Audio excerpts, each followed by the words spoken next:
الله عليه وسلم صلى الله على محمد صلى الله. Bismillahirrahmanirrahim. Assalamualaikum warahmatullahi wabarakatuh.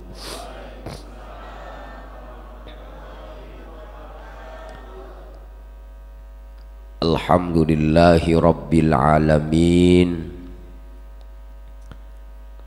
Wabihi nasta'inu ala umurid dunya waddin. Wassalatu wassalamu ala ashrafil anbiya'i wal mursalin Sayyidina wa habibina wa syafi'ina wa maulana Muhammadin wa ala alihi wa sahbihi ajma'in. Rabbi shrah li sadri wa yassir li amri wahlul 'uqdatam min lisani yafqahu qawli. Subhanaka la ilma lana illa ma 'allamtana innaka antal alimul hakim. Bapak Ibu jamaah subuh yang dirahmati Allah subhanahu wa ta'ala, ya Allah, alhamdulillah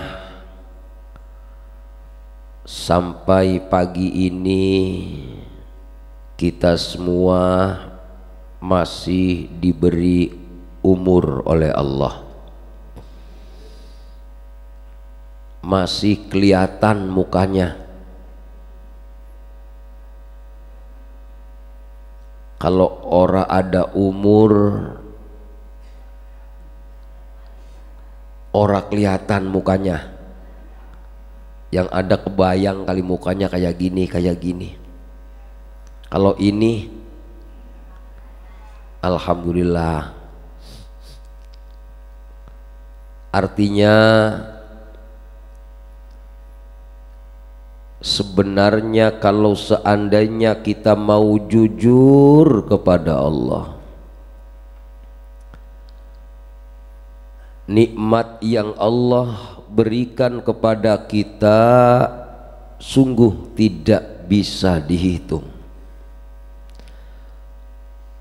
Wa in ta'uddu ni'matallahi la tuhsuha.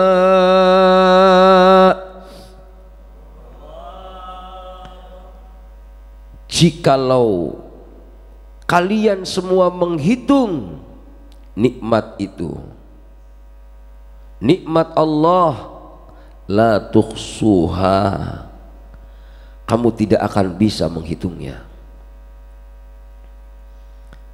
Bagaimana tarikan nafas kita ada Allah.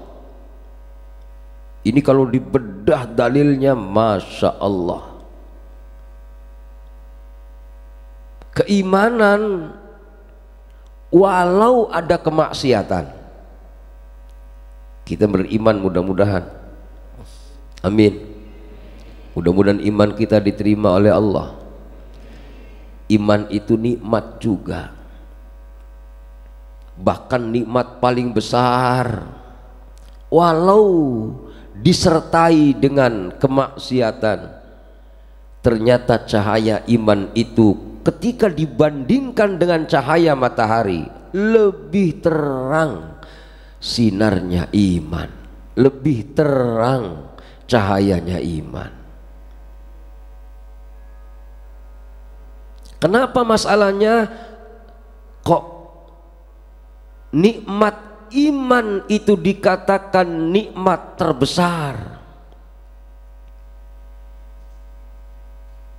Karena sebagaimana yang kita pelajari pada pertemuan bulan yang lalu, Qul a'udzu birabbin nas, malikin, ilahin.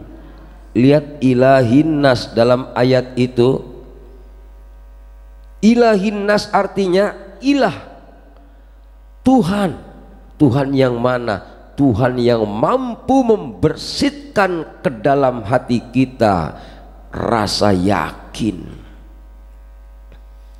Ke dalam Rob Zohir, Malik pekerjaan. Kita dikasih kerjaan duduk, kita dikasih kerjaan tidur, kita dikasih kerjaan ngantuk. Itu bukti nyata Maliknya Allah. Kita saat ini ada bukti nyata Robnya Allah. Tapi ternyata bukan sekedar zahir yang Allah berikan kepada kita, bukan sekedar pekerjaan yang Allah berikan kepada kita, tapi ternyata iman ilah itu hak pribadinya Allah Subhanahu wa ta'ala. Nggak ada satupun dari selain Allah yang mampu menancapkan hidayah di hati kita, termasuk keimanan yang terdalam dalam hati kita. Itulah yang dikatakan ilahin nas. Nikmat itu yang nanti di yaumul qiyamah, itu nikmat yang kita rasakan paling berharga dan paling besar.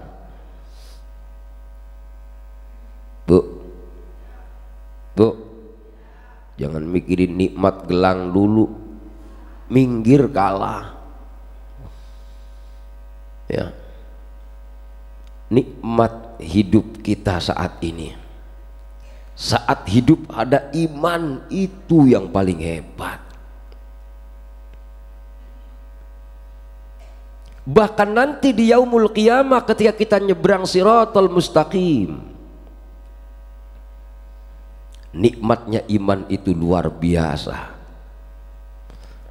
Saat kita nyebrang siratal mustaqim, maklum karena banyak dosa, jalan kita pelan, bagaikan yuyu. Bapak tahu yuyu? Kepiting lain, piting sama yuyu mah iya, walaupun hampir mirip. Iya, udah jalannya pelan, udah miring-miring gitu kan ya, lambat bener. Ternyata neraka di saat itu teriak, wahai umat Muhammad, jangan lama-lama di situ. Kenapa neraka teriak seperti itu? Ternyata cahaya iman itu bisa memadamkan kobaran api neraka. Ayo, hebat gak tuh? Luar biasa. Cumanan masih hidup di sini orang berasa. Nikmat yang berasa hilang tuh duit, hilang 1000 baik uring-uringan, masya Allah, luar biasa. Iya, giliran hilang iman. Dalam kitab Syu'abul Iman, imanuna bid'un wa ainun syu'batan. Ya, iman kita ada 77. Yastakmilanha ahlu fadlin ya'zumu. Orang yang bisa mencapai nilai iman 77, itulah orang yang diberi keagungan oleh Allah Subhanahu wa ta'ala. Turun iman, naik turunnya iman tidak pernah kita sesali. Ya, hilangnya nilai iman tidak pernah kita sesali. Hilangnya duit 5.000, nyesel luar biasa. Ada di sini orang yang begono. Yang mana itu orangnya? Itu kalau dalam apa namanya kitab apa namanya Qami'ut Tughyan, itu dikatakan imanuna bid'un wa ainun syu'batan yastakmilanha ahlu fadlin ya'zumu mustaf'ilun mustaf'ilun mustaf'ilun mustaf'ilun mustaf'ilun mustaf'ilun. Bisa Pak? Itu bahar tawil itu. Coba bisa nggak sama-sama tuh?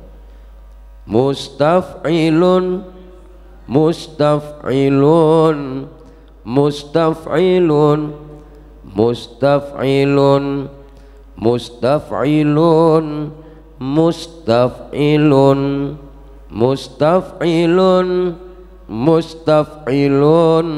mustaf'ilun mustaf'ilun mustaf'ilun mustaf'ilun. Itu bahar tawil. Nah, Ustadz katanya nenek-nenek aki-aki diajarin bahar juga, bukan diajarin biar kenal gitu ya. Artinya dari adanya iman kita itu sangat mahal di hadapan Allah. Mari di pagi hari ini kita syukuri iman itu. Umur kita syukuri umur itu. Bukti nyata adanya umur, bukti nyata adanya iman. Allah Subhanahu wa ta'ala berfirman, wa rabbuka yakhluqu ma yasha'u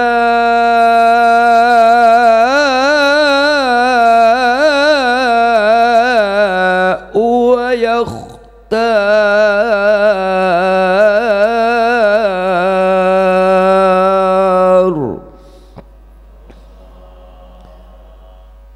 Wa rabbuka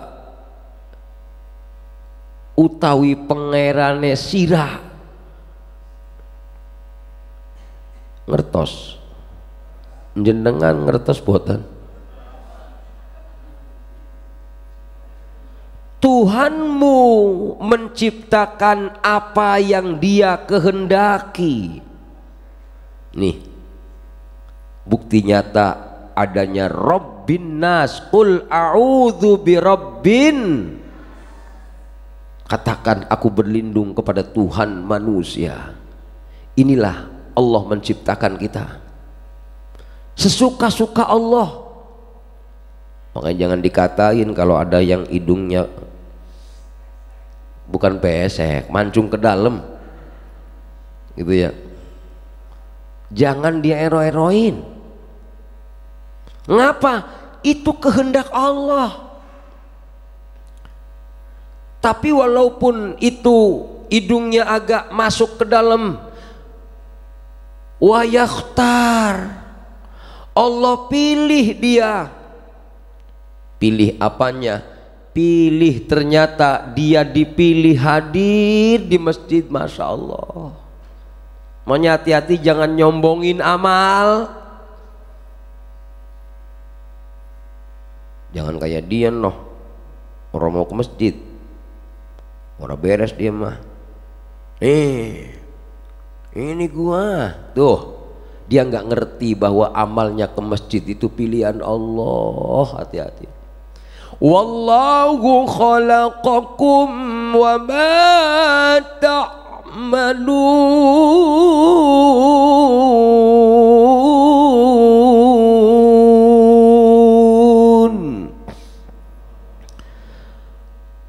Allah menciptakanmu, Allah menciptakan aktivitasmu.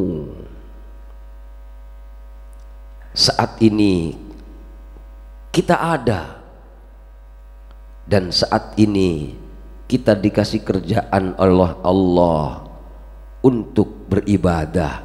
Inilah bukti nyata Rabbin nas, Malikin nas.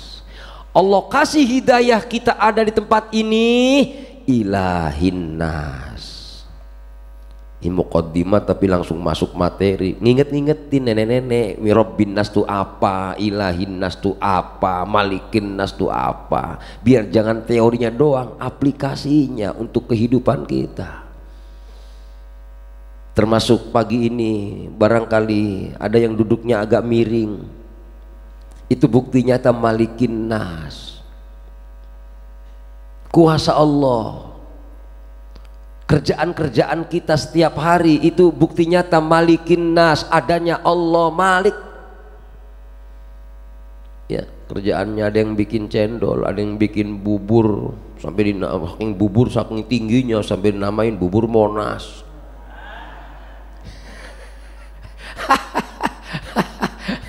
Betul ya? Ada baik saya bilang bubur kok Monas, emang tinggi apa buburnya? Iya, tapi emang itulah hebatnya Allah. Munculin ide-ide kreatif. Artinya kreatifnya kita bukti nyata adanya malikin nas. Ngerti ora cengar-cengir baik. Ini lagi saya kupyak ilmunya biar nenek-nenek aki-aki ngeplak sama Quran. Memang nggak tahu dikupyakin beres apa ora ini. Masya Allah.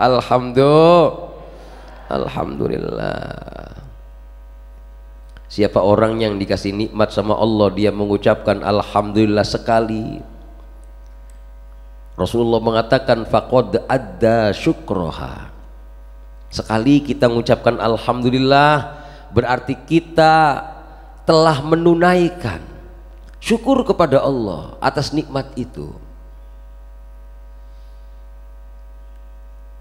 Ternyata alhamdulillahnya ora sekali katanya, sampai 2 kali. Rasulullah mengatakan faqad jaddadallahu syukroha, maka Allah telah memperbaharui syukurnya. Masya Allah, syukur itu kita bisa mengucapkan alhamdulillah. Faqad jaddada syukroha, orang itu ketika dia dikasih nikmat kemudian mengucapkan alhamdulillahnya sampai 2 kali, maka orang itu telah memperbaharui rasa syukurnya kepada Allah atas nikmat itu. Jamaahnya karena futuh, tahu futuh ya, dikasih ilmunya najem ke hati, ngeplak. Kalau bahasa orang Betawinya, ilmunya udah ngeplak dia mah. Sampai-sampai di saat dikasih nikmat sama Allah, alhamdulillahnya sampai 3 kali. Alhamdulillah, alhamdulillah, alhamdulillah. Ghafarallahu lahu dzunubahu. Masya Allah, Allah ampuni dosa-dosanya semuanya. Amin Allahumma amin. Bapak Ibu yang dirahmati Allah, salawat dan salam marilah kita sanjungkan kepada baginda Rasul Muhammad sallallahu alaihi wasallam, kepada semua keluarganya, semua sahabatnya, serta seluruh pengikutnya ila yaumil qiyamah. Amin Allahumma amin. Allahumma salli ala Sayyidina Muhammad, Allahumma salli ala Sayyidina Muhammad, Allahumma salli wa sallim wa barik ala Sayyidina Muhammad wa ala alihi wa sahbihi ajma'in. Bapak Ibu, udah siap pagi ini kita ngaji lanjutin? Pertemuan bulan lalu kita ngaji surah An-Nas, betul ya? Pagi hari ini kita naik ngaji surah Al-Falaq. Walaupun sebenarnya kalau yang ngaji anak muda, mau saya gabungin tuh surah An-Nas, surah Al-Falaq 1 kali pertemuan. Cuman kalau kata Rasulullah, kalau ngomong sama orang sesuai dengan kadarnya. Ngomong sama anak muda bisa jadi ngebut ngisi materinya. Ngapa? Yang namanya anak muda ketika belajar bagaikan menulis di atas batu. Tapi yang saya hadapi ini orang tua apa anak muda ini ya, udah ngerasa dewek dah gitu ya, ora tega saya ngaji di tempat ini kemudian ngebut, santai baik. Makanya syukur aja saya jelasinnya lama, emang agak lemot. Tapi bagian baik, kita sabarin ya. Kenapa masalahnya? Sebenarnya turunnya Al-Falaq, turunnya An-Nas bareng gitu. Makanya kemudian hadirin yang dirahmati Allah Subhanahu wa taala, ini tahadduts bin ni'mah, apa ya, menampakkan syukur nikmat. Saya baru kemarin malam ada yang ngirim kitab tafsir Hadaiqur Rauhi war Raihan, 32 jilid, terbitan Darul Minhaj Lok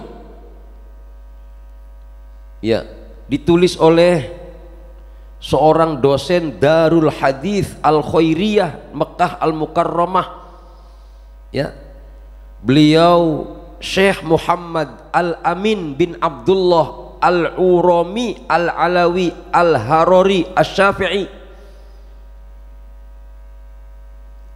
Kenapa saya ngomong seperti itu? Beliau mengatakan Al-Falaq dan An-Nas menurut versinya Imam Ibnu Abbas itu surah Makkiyah.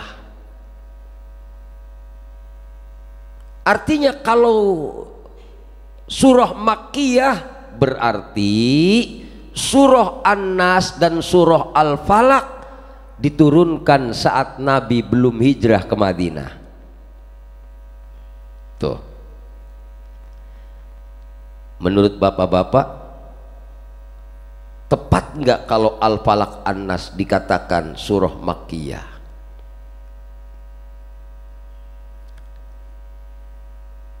Pak, kalau ditanyain pada diem bae sih ya. Tapi menurut versi yang lain, riwayat Ibnu Al-Zubair, Al-Falaq dan An-Nas termasuk surah Madaniyah. Artinya kalau Madaniyah, surah ini diturunkan ketika Nabi sudah hijrah ke Madinah. Saya lebih mendukung pendapatnya surah Madaniyah, walaupun tidak bermaksud menyalahkan mereka yang mengatakan surah ini surah Makkiyah. Kenapa masalahnya? Riwayat asbabun nuzul dari Imam Ibnu Abbas dari Aisyah radhiyallahu an, turunnya surah ini, beliau baginda Rasul ceritanya nih punya pembantu. Pembantunya bocah. Nabi Muhammad itu unik, punya pembantu bocah.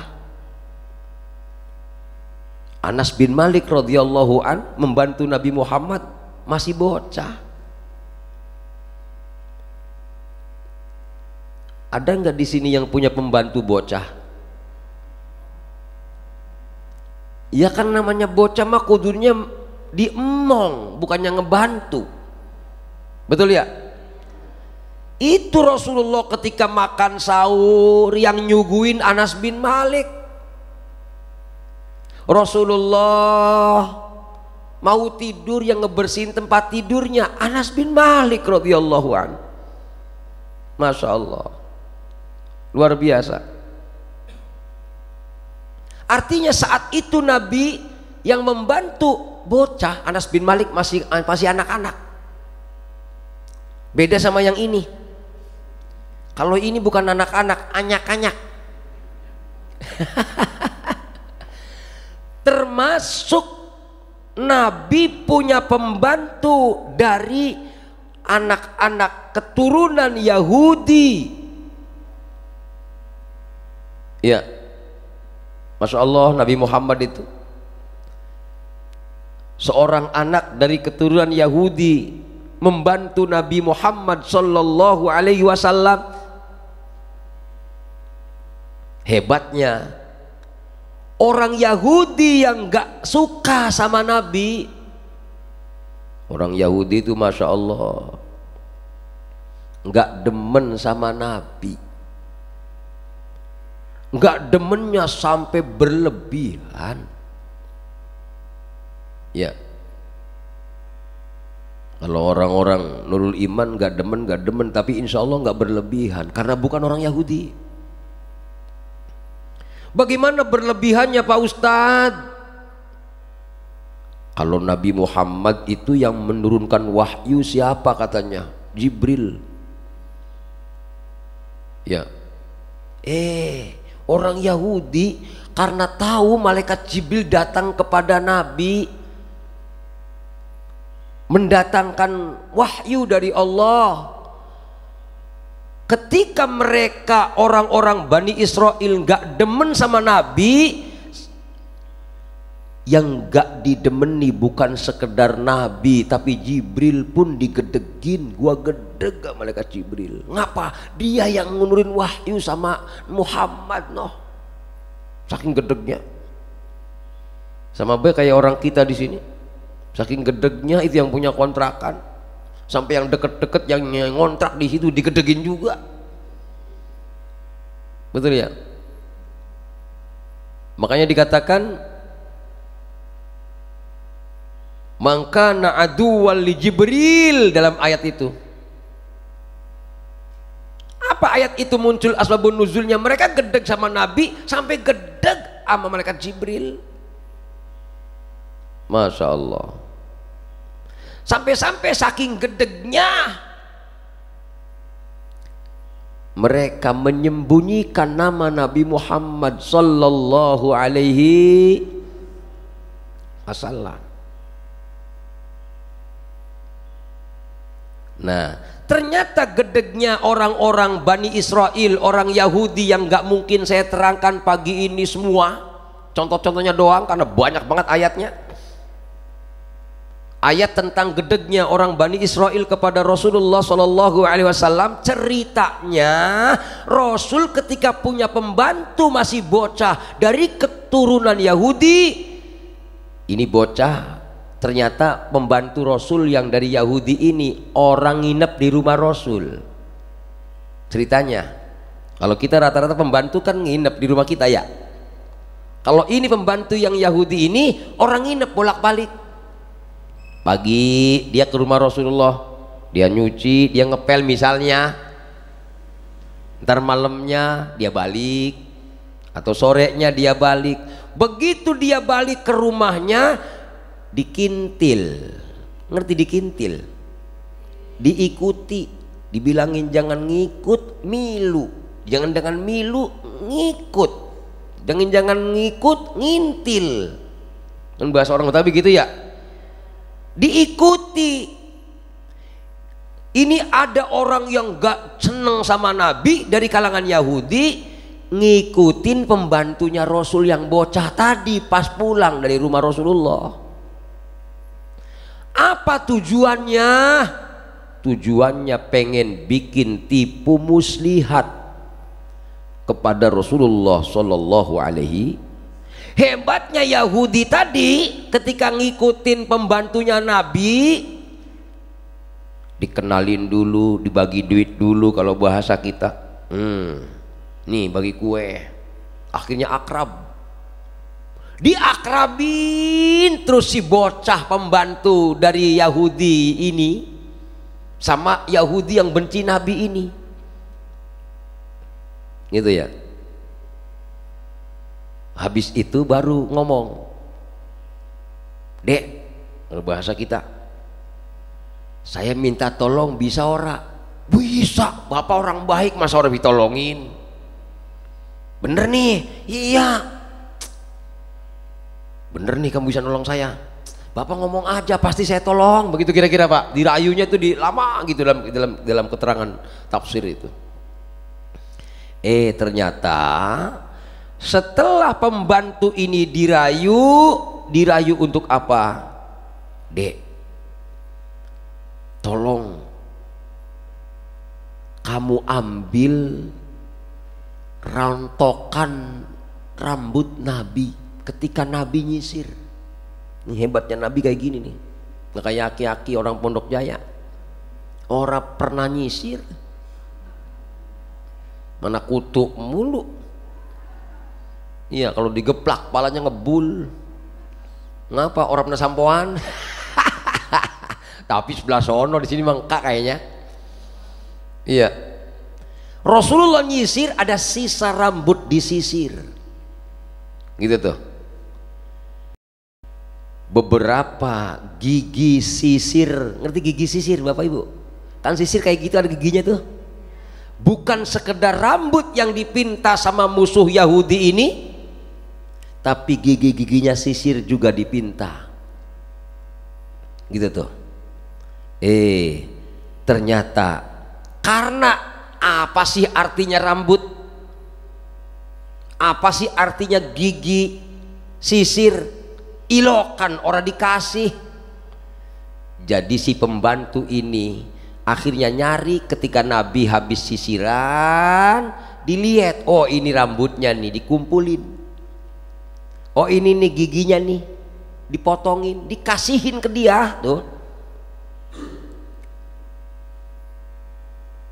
Si pembantu itu yang tidak diketahui namanya akhirnya menyerahkan rambut dan beberapa gigi sisir kepada si Yahudi tadi. Si Yahudi itu kemudian menyerahkan rambut dan gigi sisir kepada Labid bin Al-A'sam. Al-A'sam siapa? Labid. Ya. Nah, dari sini si rambut dan gigi sisir dibikin bukhul. Ngerti bukhul Bapak Ibu? Bukhul itu lilitan. Ibarat nih rambut Nabi nih, tuh diikat. Berapa ikatannya lilitan rambut itu? Lihat surah Al-Falaq berapa ayat? Qul a'udzu birabbil falaq min syarri ma khalaq wa min syarri ghasiqin idza waqab wa min syarrin naffatsati fil 'uqad wa min syarri hasidin idza hasad. Berapa? 5. An-Nas berapa nih? Qul a'udzu birabbin nas malikin nas ilahin nas min syarril waswasil khannas alladzi yuwaswisu fi sudurin nas minal jinnati wan nas. Berapa An-Nas ayatnya? 6. 6 tambah 5 berapa anakannya? 11. Pinter. Nah, lilitan dari rambut tadi dibikin bukhul, itu dililit 11 lilitan, dicemplungin, dikasih amalan-amalan, diwiridin, kun ilahu cahaya mulia niat ingsun angerut raga sukmane neng sarinah neng saritem. Ada di sini orangnya, neng Markona, neng Mariam, teka olas teka asi mari badan saya ini sun orang ana wong lanang kang ganteng kecuali sun dewek.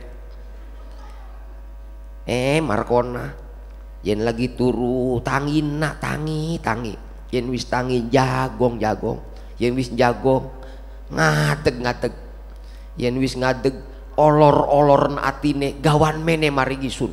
Orang ana wong lanang kang luwih ganteng kecuali sun dewek, orang ana wong lanang kang luwih sugih kecuali sun dewek. bener jadi kayak Baridin Semar Mesem. Seneng banget tuh ditiup si buletan itu. Cuman hati-hati, niup ada dua macam. Ada niup, ada Allah. Ada niup, nggak ada Allah. Hati-hati. Ternyata tiupan itu hati-hati. Saya punya santri, hafalan Qur'annya sudah 20 juz. Tapi sama saya yang lawan mulu. Kalau saya nasehatin, saya omelin, melotot dia. Saya bilang ini bocor beres ini. Baca kitabnya pintar, ngimamin enak. Insya Allah kalau taruh di Pondok Jaya main Nurul Iman, insya Allah dah pada resep orang-orang. Suaranya enak. Ngapa ini bocah baca Qur'annya bagus, baca kitabnya bagus, kesombong begini. Saya suruh pulang. Temu saya di Jombang. Saya liatin baik, ada yang keberes nih. Saya panggil temen, coba Rukia pengen tahu. Ternyata ibunya marah-marah. Oh, ternyata ibunya ada jin gedenya, mak-mak. Ini jin gede mak-mak. Beranak pinak. Begitu anaknya mesantren, ngintil si bot, dititipin jin kecilnya anaknya, ngikutin anak gua noh. Begitu. Dari mana itu asalnya? Satu, dari sedihnya orang wadon, dari sakitnya orang wadon. Sakitnya tuh di sini, di dalam hatiku. Sering nangis orang wadonku, menangisku karena rindu. Ditinggal sama lakinya, Bang Toyib lakinya. Nangisnya orang wadon didatangi jin, seolah-olah jadi pahlawan jinnya. Nah, jangan sedih, gua bantu. Hati-hati tuh. Makanya banyak anak wadon, anak perempuan mau nikah, tiba-tiba duduk doangan dia jatuh, patah pinggulnya. Ngapa? Dijatuhin sama jin itu. Ciri-cirinya begitu. Kenapa? Orang demen jin yang tadi nolongin itu kalau dia kawin. Udah sama gua gue kawinnya. Tuh. Satu tuh. Yang kedua ternyata jin yang berikutnya dari air. Sebelum dia pergi mesantren, datang ke orang pinter lah, minta doa, dipinumin, ternyata ditiupnya pakai jin. Makanya min nafasat, qul a'udzubil falaq min syarri ma khalaq wa min syarri ghasikin idza waqab wa min syarrin nafasat. Nafasat tiupan. Orang wadon niup. Niup apa itu? Niup air tapi dimasukin jin. Dipinumin ke bocah, ngakar di bocah itu jinnya. Makanya pantas hafal Quran kok tapi sama guru ngelawan baik. Saya bilang, siapa yang ngasih air waktu sebelum dia mau pesantren? Oh ada katanya. Tujuannya apa? Biar bocah kuat. Maksudnya itu kalau di pesantren Bu kadang-kadang ada bayi lagi baru datang pesantren, ada yang ngerjain biar dia kuat. Jadi akhirnya ilmunya hanya sebatas otaknya, nggak masuk ke hatinya karena ditutupin sama jin itu.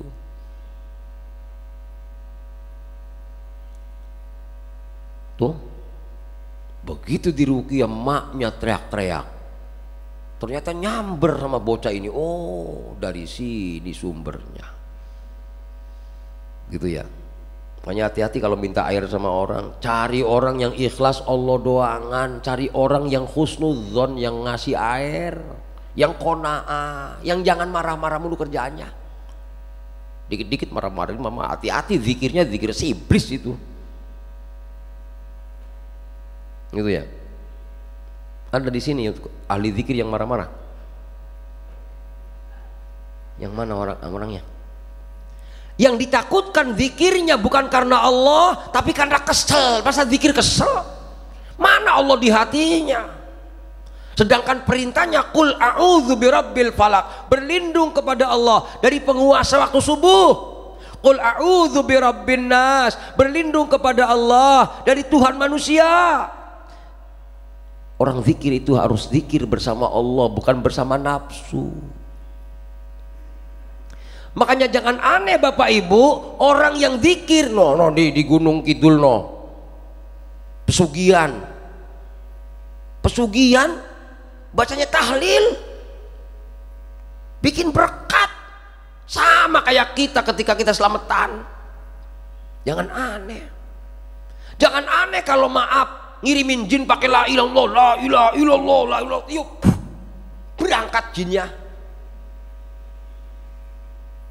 Baru kemudian itu begitu diobatin katanya ada apa, jarumnya dari perut.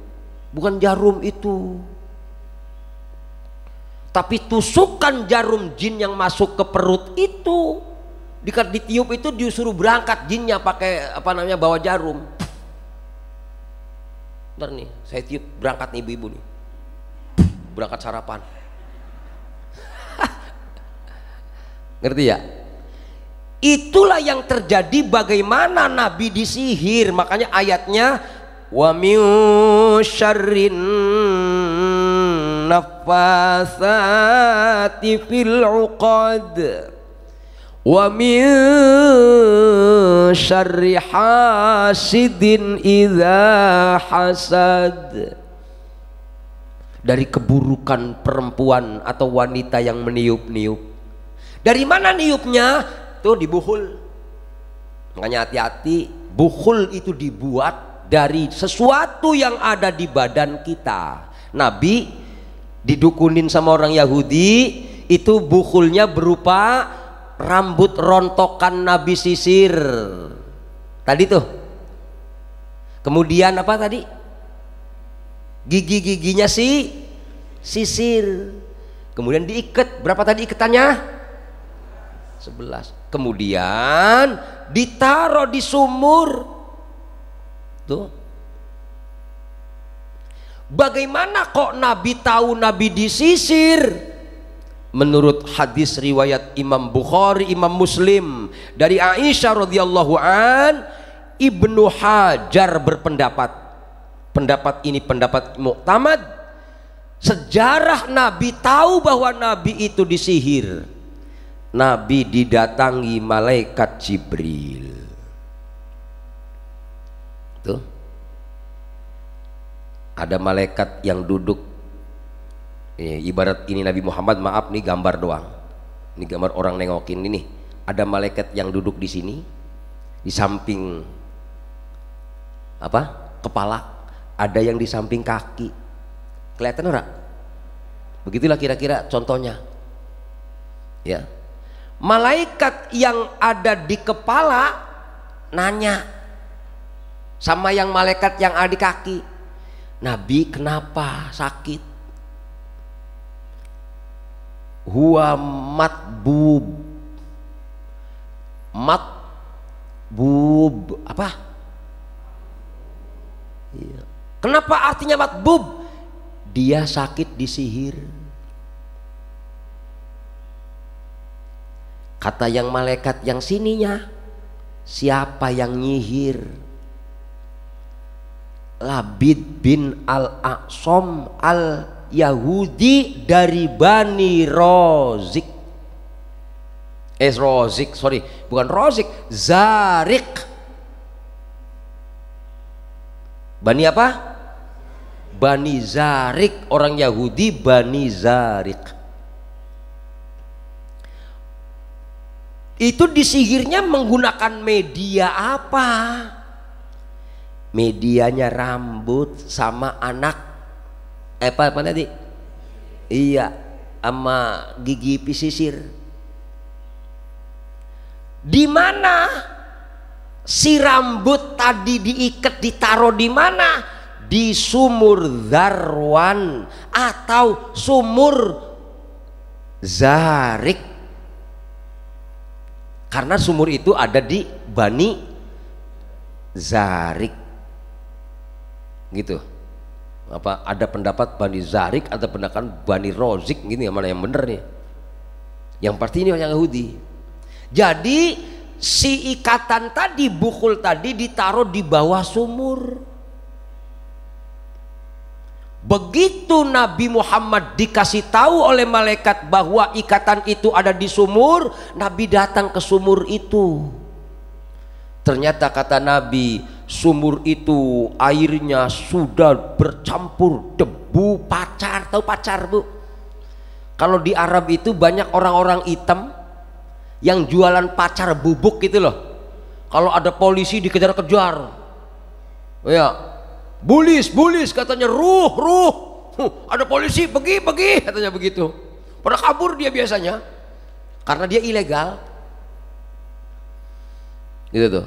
Nah itu pacar yang dijual itu suka plastikan 1 kiloan gitu, setengah kilo gitu. Itu ternyata air yang di sumur itu sudah bercampur dengan bubuk pacar katanya. Di tengah-tengah sumurnya ditanam pohon korma. Artinya biar enggak ketahuan naruhnya di bawah. Tuh, saya pernah ngeruqyah bocah sini, bukan ruqyah sih, saya mah dampingin ruqyah gitu, kalau saya mah nggak bisa. Bocah sini, bocah kampung hutan. Murid saya kebetulan waktu masih ngajar TK TPA, saya dulu kan penatar guru TK dulu, zaman saya masih S1 dulu. Saya natar guru-guru TK Jawa Barat tuh. Cara baca Qur'annya, cara ngajarin Qur'annya, metodologinya. Itu bocah pernah ngaji sama saya, belajar masalah ngajar Qur'an. Ternyata saya datang di Maulid, ketemu saya lari. Saya datengin ke rumahnya, teriak dia, kenapa? Takut, nangis dia. Nggak beres, masa ketemu saya begitu.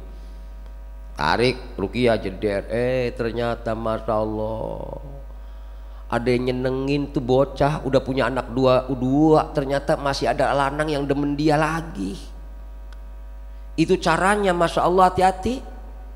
Caranya celana dalamnya dicuri, hati-hati. Makanya orang wadon. Tapi insya Allah kalau celana dalamnya nenek-nenek mah kagak ada yang nyuri kali ya. Udah rombeng, buluk, tangan dalam dicuri, diikat tadi pergi bikin bukhul. Ditaruhnya di mana? Di bawah pohon jambu, di akar paling bawah, Masya Allah. Ditanya jinnya, kamu gak bisa keluar kenapa? Saya diikat. Oh, makanya dibukhul. Gitu. Di mana ditaruhnya? Di bawah pohon jambu. Waduh, digali susah nyarinya, Pak, nggak dapet. Ya udah siapin air be, dibacain ayat kursi. Biasa dah kalau orang Betawi begitu, gila baca ayat kursi buat ngancurin jin. Padahal mah Rasul nggak make buat itu. Rasulullah itu baca ayat kursi kalau masuk kamar. Orang Pondok Jaya kalau ada yang kesurupan baca ayat kursi. Begitu dikasih air, dibacain, air disiramin ke tadi tuh pohon jambu yang kata jinnya ada bukulnya itu. Wus, wah, nangis teriak dia. Nah, biasanya ketika bukul itu sudah kesiram air, itu si jin bisa dilepas. Kalau nggak bisa dilepas, kalau jinnya orang apa namanya tadi, si iketannya tadi orang disiram, itu si jinnya disuruh keluar nggak bisa, nggak mau, karena diikat dia. Bukul itu begitu konsepnya. Setahu saya di lapangan ini menyambungkan antara teori ayat dengan praktek lapangan. Kadang-kadang kita tahu ayatnya doang, prakteknya orang tahu, gitu ya. Subhanallah, ditanya, lu diikat di situ bukulnya pakai apa? Ternyata pakai celana dalam. Tahu celana dalam? Oh, nggak tahu. Ya. Subhanallah. Dicuri, makanya ibu-ibu ada akhlak nyuci pakaian, celana dalam orang wadon.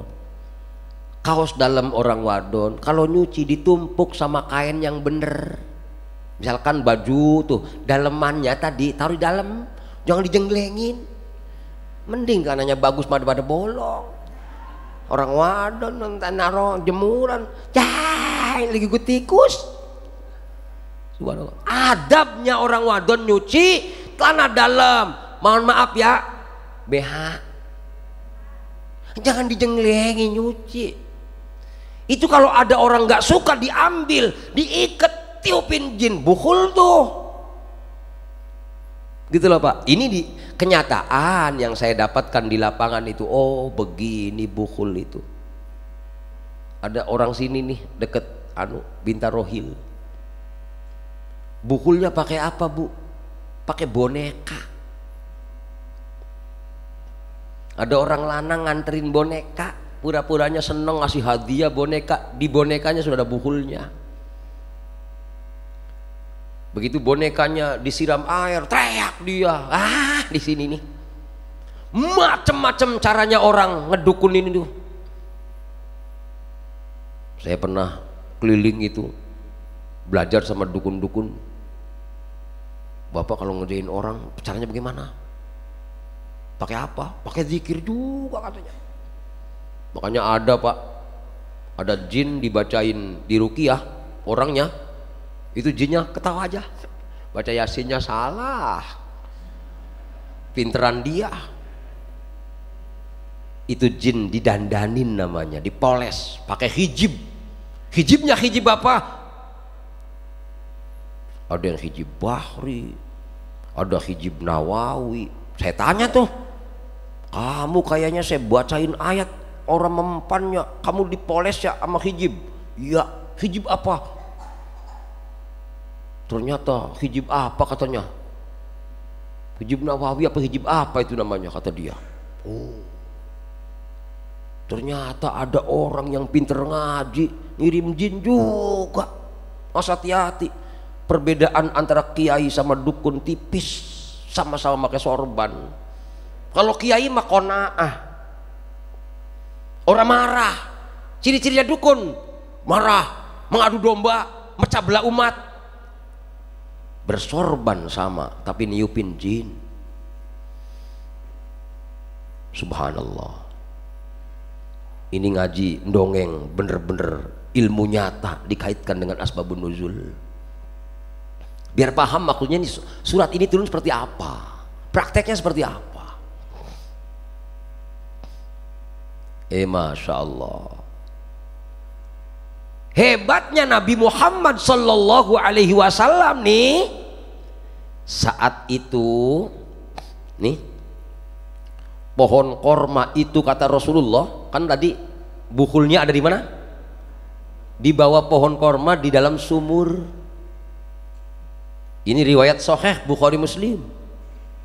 Ya, Rasulullah ketika datang ke tempat itu dilihat airnya bercampur laksana debu pacar katanya, udah keruh. Di tengah-tengahnya ada pohon korma katanya.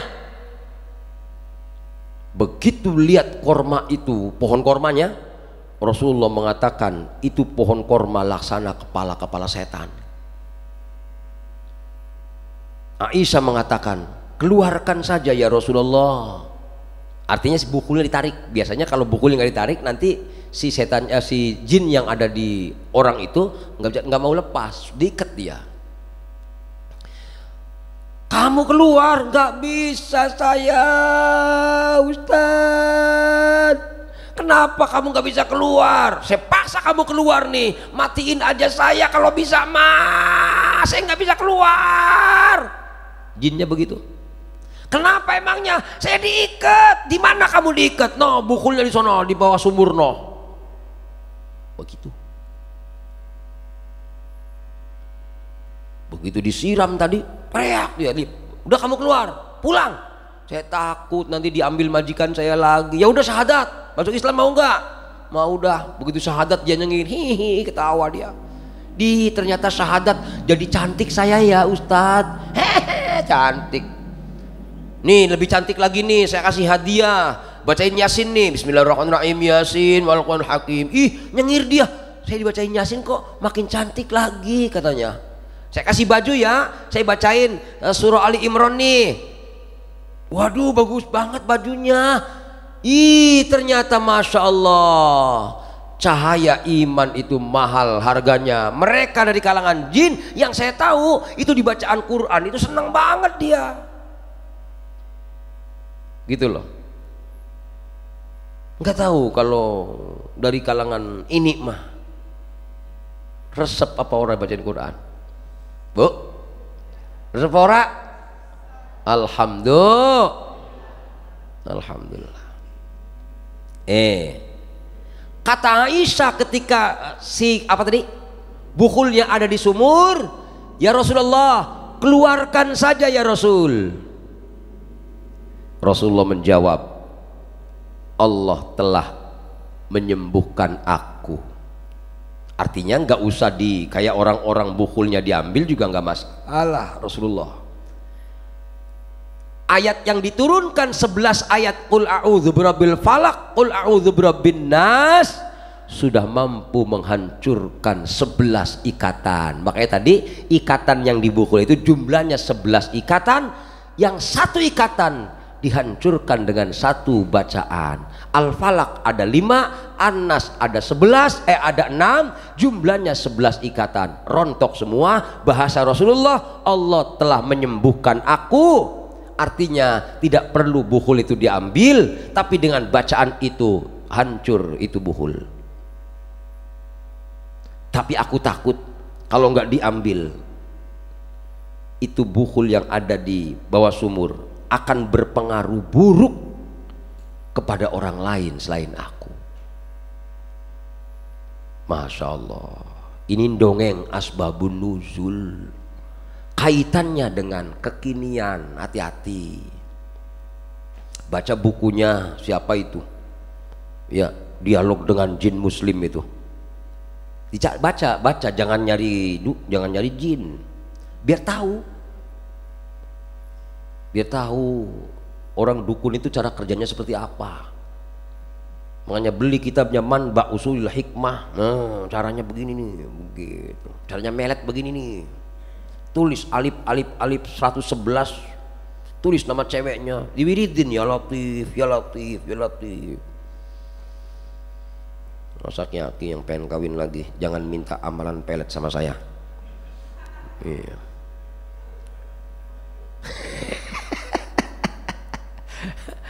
Ya Allah, luar biasa. Nah, hadirin yang dirahmati Allah, Sofyan mengatakan sihir yang diderita Rasul saat diturunkannya Al-Falaq An-Nas itulah paling beratnya sihir. Sehingga ada pendapat yang mengatakan Nabi setahun sakitnya, sampai ada yang mengatakan termasuk wafatnya Nabi masih ada imbas dari sihir itu.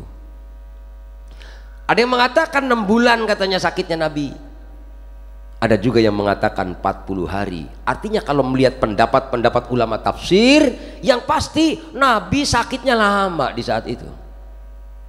Sampai pendapat yang paling kecil 40 hari, pendapat yang paling sedikit. Nah, riwayat lain dari Imam An-Nasai radhiyallahu an, wa an Zaid bin Arqam qala sahara ar-rajulu minal yahud an-nabiyya sallallahu alaihi wasallam fashtaka dzalika ayyaman. Ada pendapat yang mengatakan beberapa hari saja, artinya nggak sampai 40 hari.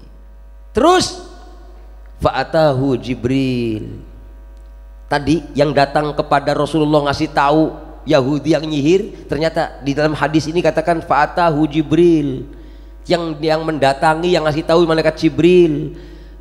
Faqala, maka Jibril mengatakan inna rajulan minal yahud saharoka, sesungguhnya seorang laki-laki dari kalangan Yahudi menyihirmu, wa aqadalaka uqadan fi bi'ri kadza. Paham Bu? Wa aqada, dan dia mengikat laka bagimu uqadan, beberapa ikatan, fi bi'ri kadza, di sumur seperti ini, sumur ini gitu, kumur anu. Fa arsala Rasulullah sallallahu alaihi wasallam aliyan. Kemudian Rasulullah sallallahu alaihi wasallam mengutus sahabat Ali. Nih pendapat yang kedua, riwayat Imam An-Nasai. Kalau tadi pendapat yang pertama, riwayat Imam Bukhari Muslim, Nabi sendiri yang datang ke sumur itu. Pendapat yang kedua, Rasul nyuruh sahabat Ali, Ali gih ke sumur anu no, ada ikatan tadi, ikatan tukang sihir. Duh, fastakhrajaha faja'a biha. Sahabat Ali kemudian mengeluarkan bukhul itu dan mendatangkan atau membawanya kepada Rasulullah Shallallahu Alaihi Wasallam. Faja'ala kullama halla uqdatin alla uqdatan wajada lidzalika khiffatan. Kemudian jadilah hancur tuh, ringan dari bukhul tadi. Ini pendapat yang kedua. Nah, paham Bapak Ibu dari sini? Paham? Ada dua pendapat ulama hadis ketika membahas tafsirnya Al-Falaq dan An-Nas. Artinya ini kaitannya dengan disihirnya Nabi Muhammad oleh Yahudi. Alatnya pakai apa tadi? Rambut dan iya. Diikat berapa ikatan? Dari adanya 11 ikatan maka muncul 11 ayat turun. Bismillahirrahmanirrahim. Qul a'udzu birabbil falaq min syarri ma khalaq wa min syarri ghasiqin idza waqab wa min syarri naffatsati fil 'uqad wa min syarri hasidin idza hasad. 5. Bismillahirrahmanirrahim. Qul a'udzu birabbin nas malikin nas ilahin nas min syarril waswasil khannas alladzi waswisu fi sudurin nas minal jinnati wan nas.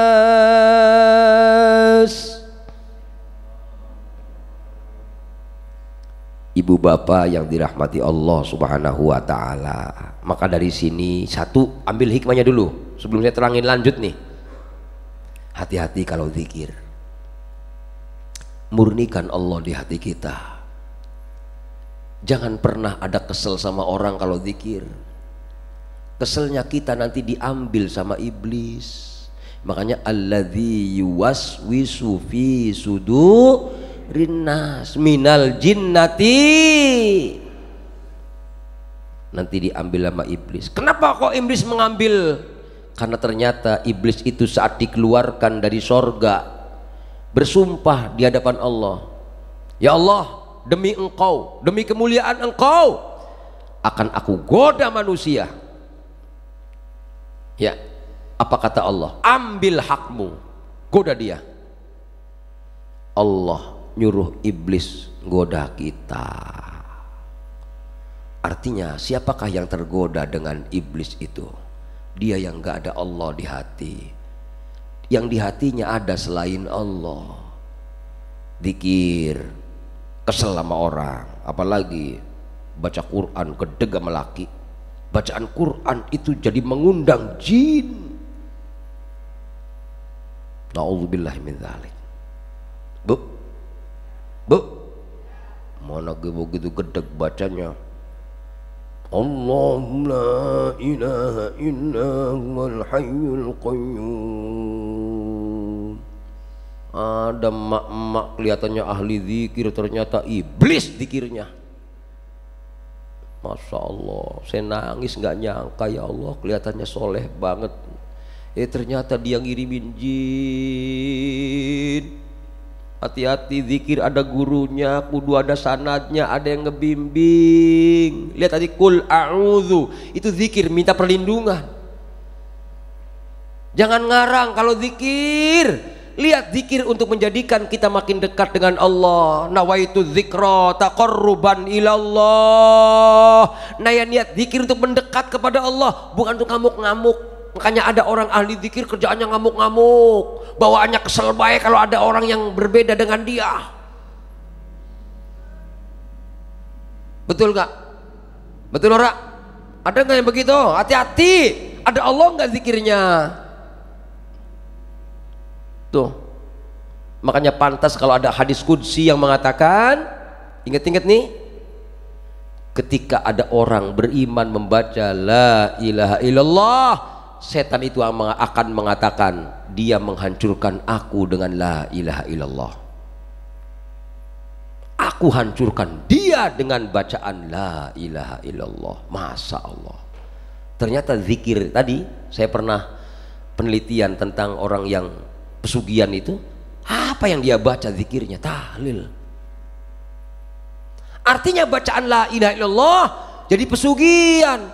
Artinya bacaan la ilaha illallah, tidak ada Tuhan selain Allah, hati-hati, itulah yang dikatakan syahadat tauhid. Artinya mengesahkan Allah. Menjalankan Allah, biar laku nih dagangan. Lepas bu, bapak ibu lepas. Allah aja, Allah aja, Allah aja. Ya Allah, kalaupun kau dengan zikir ini mengasih hadiah aku kaya, alhamdulillah. Bagai datang bubur Monas juga. Misal, nah ini menzikir nih, ini wadon kena nih. Ada yang kayak gitu pak. Insya Allah luar biasa. Syirik. Ini yang dikatakan orang itu menghancurkan aku dengan la ilaha illallah, kata iblis. Tapi aku hancurkan dia dengan bacaan dia sendiri la ilaha illallah. Nafsu. Luar biasa. Hati-hati emak-emak nih. Titip pesan saya, Bu.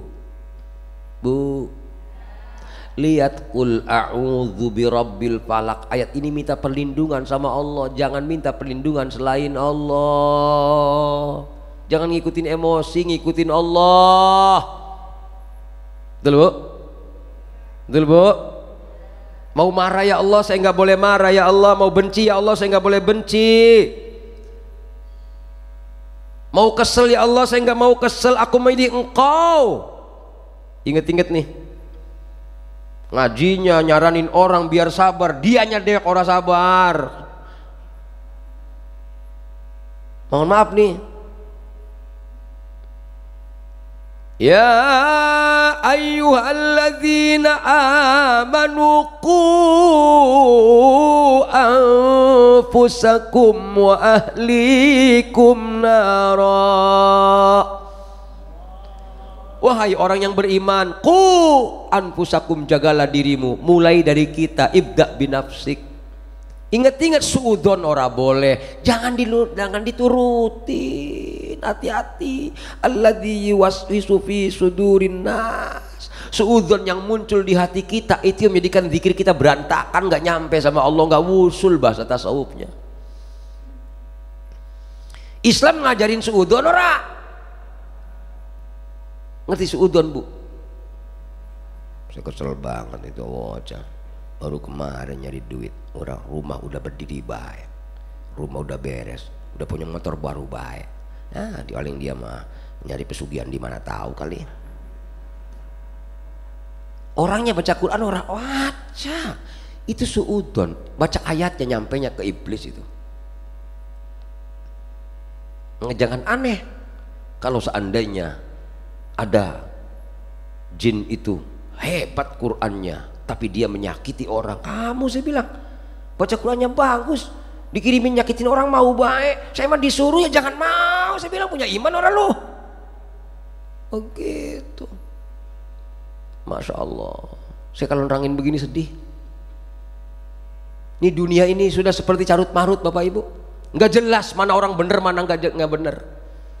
Bungkus banyak sorban bisa dibeli, gamis bisa dibeli, tapi haknya akhlak harus Allah Subhanahu wa taala. Ilokan pakai sorban suudzon kan malu. Ya Allah, ini mas saya ngingetin saya. Kalau ini mah insya Allah nggak beda. Ada yang ngingetin saya dari adanya ayat ini. Artinya ayat ruqyah ini Al-Falaq An-Nas bukan diartikan sekedar ruqyah saja. Yang paling hebat ruqyah itu keimanan diri.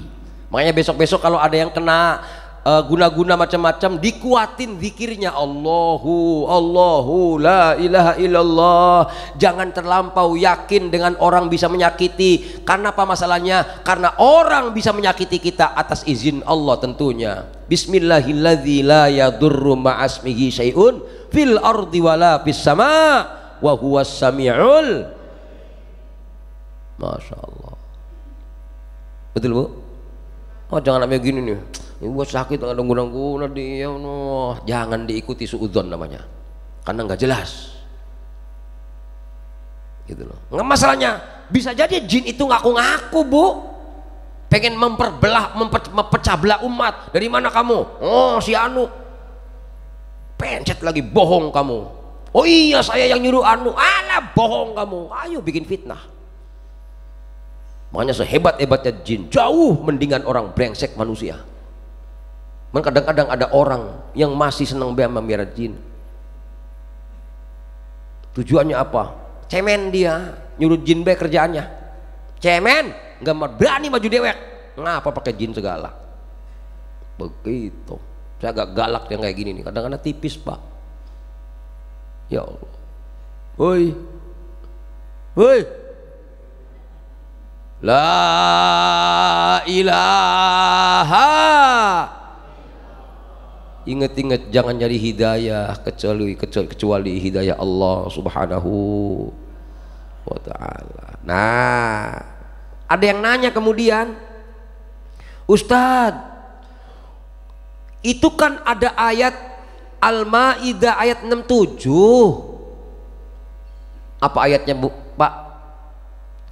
Wallahu ya'simuka minan nas.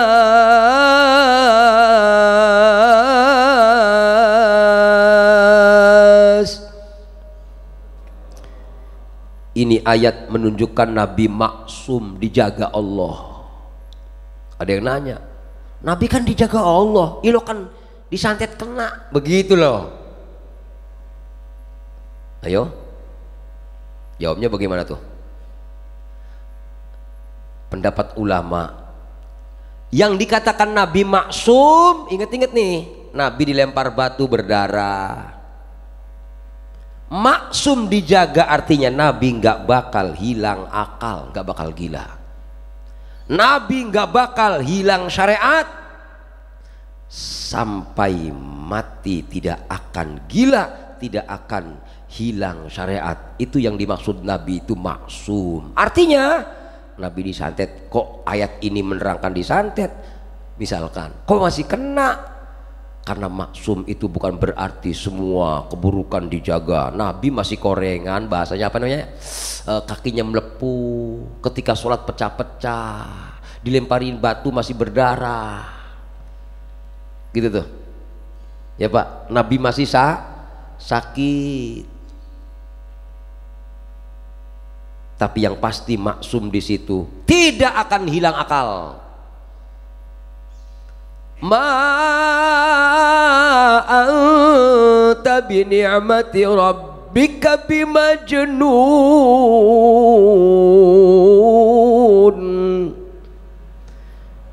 Surat apa itu? Nun wal qalami wa ma yasturun. Ma anta bi ni'mati rabbika bimaj. Makanya pantas kalau ada dalam surah Al-Qalam itu diterangkan Nabi bukan orang gila. Karena kalau seandainya Nabi gila berarti orang maksum. Nabi tidur ora? Tidur. Nabi kentut ora? Kentut. Nabi buang air ora? buang air. Tapi di maksum Nabi Muhammad pipisnya suci. Ya, Nabi Muhammad ludahnya harum. Makanya Nabi kalau meludah ditaruh di tempat, Pak, ditadangin. Nggak kayak kita asal cah-coh baik. Nah, habis makan, nah itu dia. Ya, Nabi ditadangin baru dibuang di air, itu wangi seluruh air yang ada di sumur dengan ludahnya Rasulullah Shallallahu Alaihi Wasallam. Meludahnya Rasul dengan kita berbeda karena ada maksum. Pipisnya Rasul dengan kita berbeda karena Nabi dimaksum. Makanya tidak ada ulama yang mengatakan pipis Nabi najis. Siapa orangnya yang mengatakan pipis Nabi najis, kafir dia. Itu saya baca dalam kitab Qami'ut Tughyan Syekh Nawawi Al-Bantani. Ada lagi dalam kitab apa namanya itu ya, Qatul Ghues. Banyak kitab-kitab akidah itu. Makanya dalam bukunya Said Alawi Al-Maliki Al-Hasani Al-Husaini, maaf, dalam fikih Madzhabul Arba, jangankan Nabi, unta itu pipisnya suci. Unta-unta, kalau ibu pipisnya suci apa najis? Kalah sama unta. Ya. Saya waktu haji pertama, saya ngaji sama putranya Said Alwi Al-Maliki, Said Ahmad, seorang doktor ahli fikih, doktor dari Al-Azhar Kairo, disertasinya 11 jilid, hebat, disertasi 11 jilid, orang kita rata-rata 1 jilid. Ternyata beliau mengatakan dalam ceramahnya waktu saya ngaji itu, ayah saya katanya dulu memfatwakan pipis Rasulullah itu suci dan pipis ontanya pun suci. Kenapa onta pipisnya suci? Said Alawi mengatakan karena itu hadiah dari Allah, karena unta itu telah menggendong Nabi Muhammad hijrah dari Mekah ke Madinah. Masya Allah, Said Alawi luar biasa. Makanya jangan kaget kalau ada yang jual pipis. Kira-kira kalau mak-mak kalau dijual pipisnya kira-kira bagaimana ya?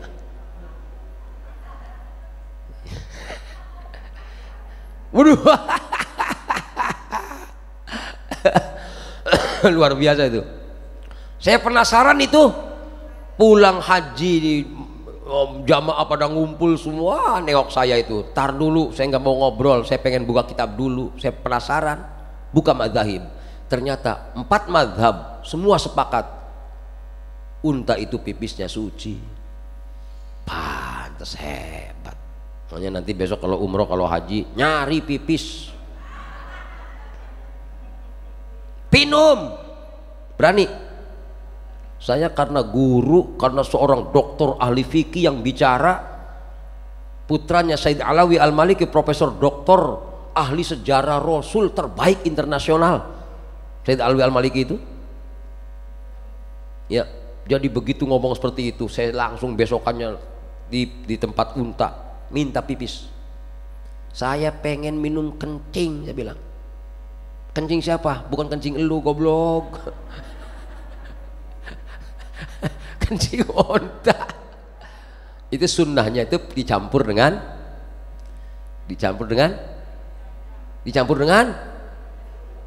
nasi uduk, dicampur dengan susu unta. Susu onta dicampur dengan pipis onta. Saya pernah bawa ke hotel, Bu, dibuka nih si kencing tadi dari botol, bes, itu 7 lantai asrama saya haji bau kencing semua. Lebih parah dari kencingnya nenek-nenek. Wallah, pesing ontanya. Artinya dari sini Bapak Ibu yang dirahmati Allah, kenapa sampai saya menerangkan pipisnya Rasulullah SAW? Karena berkaitan dengan wallahu ya'simuka minan nas, Al-Maidah ayat 67. Artinya Nabi maksum itu bukan Nabi nggak mempan disantet. Nabi maksum itu dibacok bukannya nggak mempan, Tapi Nabi maksum itu dijaga dari gila, dijaga dari hilang syariat sampai mati. Masya Allah. Qul a'udzu birabbil falaq, artinya dengan adanya kita berbicara qul a'udzu birabbil falaq, maksudnya kita berlindung kepada Allah dari seluruh makhluk. Makhluk itu apa? Kita berlindung dari selain Allah. Jangan sampai selain Allah itu jahat sama kita. Minta perlindungan sama Allah subhanahu. Maksudnya apa sih? Hati-hati ibu. Ayat ini fungsinya adalah ketika kita kepepet dianiaya, hati-hati, doa kita mustajab. Makanya hati-hati saya bilang kalau disakiti orang, jangan buru-buru wirid kemudian ngantem, ya Allah kurang ajar si anu, ya Allah laki gua menyon, ya Allah mampus, ya Allah mampus lakinya pisan. Makanya saya bilang hati-hati ketika diuji Allah dengan sakit. Itulah dalam hadis Nabi dikatakan, idza ahabballahu 'abdan ibtalah, apabila Allah cinta kepada hambanya Allah uji dia. Maksudnya lihat, ketika kita sakit Allah kirimkan malaikat, malaikat lihat apa yang keluar dari mulutnya tuh. Makanya hati-hati, zikir, silakan zikir, jangan emosi. Mau marah diredam. Ngapa masalahnya? Doanya mustajab. Minta lakinya mulutnya menyon, bener kena stroke. Betul ya? Artinya hadirin, ngeri ketika kita diuji Allah dengan disakiti orang, kemudian kita sumpah serapah, akhirnya kita benci sama orang. Ngeri apanya? Ngeri kata Rasulullah, besok di yaumul qiyamah dia keluar muflisan uryanan, jadi orang yang muflis, jadi orang yang telanjang, nggak pakai baju di yaumul qiyamah. Ngapa masalahnya? Zikirnya zikir syirik, zikirnya zikir benci orang, baca Qur'annya baca Qur'an yang benci orang, hingga akhirnya dia masih suudzon sama orang. Padahal itu ayat maksudnya kita berlindung kepada Allah dari marahnya kita nih gara-gara godaan orang. Begitu. Jangan itu makin tahlilnya kenceng, makin gedegnya makin kenceng sama orang. Itu yang dikatakan orang kemakan sama zikirnya. Masya Allah. Na'udzubillahi min syarri ma khalaqa, dari keburukan-keburukan orang, min kulli dororin, dari semua bahaya dan penyakit yang mengenaiku, dari semua makhluk. Mudah-mudahan dengan adanya baca ayat itu Allah tolak tuh orang-orang yang menjelek-jelekan kita, orang yang mengirim penyakit dari makhluk, penyakit itu ya. Wa min syarri ghasikin idza waqab, dan dari malam apabila telah menjadi gelap. Wa min syarrin nafasati fil 'uqad, dan dari keburukan perempuan yang niup-niup. Nggak tahu nih, ada pendapat yang mengatakan perempuan niup-niup nafasat jamak muannas salim nih. Ada yang mengatakan dari dua hadis tadi, hadis Imam An-Nasai dan hadis Bukhari Muslim, ternyata yang niup-niup siapa? Labid. Labid itu berarti laki-laki. Ayo, yang benar yang mana, laki-laki perempuan? Ya, makanya nafasat itu diartikannya tiupan-tiupan banyak, jamak. Karena niupnya di 11 ikatan. Kenapa dia niup-niup di 11 ikatan itu? Wa min syarri hasidin idza hasad, dari keburukan orang yang hasud, dengki apabila dia dengki. Artinya dari sini ibu bapak jangan dengki ya. Kalau ada awas diuji Allah, disakiti orang, jangan ikut menyakiti, jangan. Kenapa? Jangan sampai jadi orang yang bangkrut di yaumul qiyamah. Ngapa? Kalau kita benci sama orang, amal kita pagi ini ngaji pak, dilemparin buat dia yang nggak ngaji tuh, karena dia yang nggak ngaji diomongin sama kita. Amal kita tahajud malam ternyata dibuang buat orang yang kita dengki. Maksud daripadanya qul a'udzu birabbil falaq, artinya ya Allah lindungi aku biar aku nggak hasud gitu loh, biar aku nggak dengki. Jangan seperti orang-orang Yahudi tadi yang akhirnya karena dengki akhirnya mencari rambut Rasulullah sehingga diikat dengan 11 ikatan. kemudian ditiup untuk menjatuhkan Rasulullah. Kita bukan orang Yahudi, kita bukan orang Nasrani. Hati-hati, Islam tidak mengajarkan membenci dibalas dengan membenci, dibenci dengan membenci, disakiti membalas menyakiti. Gak ada istilah membalas dalam Islam. Yang ada fa'fu wasfahu wa taghfiru fa innallaha ghafurur rahim. Lapangin artinya ibu, jangan sakit baik dikasih kita orang, jangan sakit baik disakiti orang, jangan gedeg baik digedegin orang. Lepaskan kepada Allah. Ya Allah, memang hambamu hak untuk digedegin karena itu kadarmu. Ya Allah, jadikan dengan digedegi orang ini sebagai penebus dari dosa-dosaku. Ya Allah, ini penyebab untuk menjadikan diriku masuk surga tanpa hisab. Ya Allah, amin, amin. Itu saja kelamaannya, kelamaan ora ya, nenek-nenek didongenginya resep. Masya Allah, mudah-mudahan ini menjadi ilmu yang manfaat bagi kita. Surat Al-Falaq, An-Nas ini, karena An-Nas tidak saya terangin karena bulan lalu udah, makanya cuma sekedar nyambungin asbabun nuzulnya saja ya. Tapi keterangannya karena di bulan lalu An-Nas sudah, makanya yang saya terangkan pagi hari ini sedikit ibu. Kalau saya jelasin detil nih sampai jam 8 belum kelar. Yang penting bapak ibu nyambung aja nih. Sejarahnya seperti ini loh, Al-Falaq itu, An-Nas itu. Tujuh. Apa mau dipanjangin keterangannya? Ayo, saya tangtangin be ini mah. Ini mah karena legowonya hati saya sayang sama mama, takut mau masak di rumah. Udahlah singkat be dah. Yang penting nyambung keterangannya. Amin. Amin ya rabbal alamin. Sekian saja, kurang lebih mohon maaf. Kita akhiri dengan bacaan suratul Fatihah. Al-Fatihah. A'udzubillahi minasyaitonir rajim. Bismillahirrahmanirrahim. Alhamdulillahirabbil alamin. Arrahmanirrahim. Maliki yaumiddin. Iyyaka na'budu wa iyyaka nasta'in. Ihdinas siratal mustaqim. Shiratal ladzina an'amta 'alaihim ghairil maghdubi 'alaihim waladdallin. Subhanakallahumma bihamdika asyhadu an la ilaha illa anta astaghfiruka wa atubu ilaik. Wabillahi taufik wal hidayah. Wassalamualaikum warahmatullahi wabarakatuh.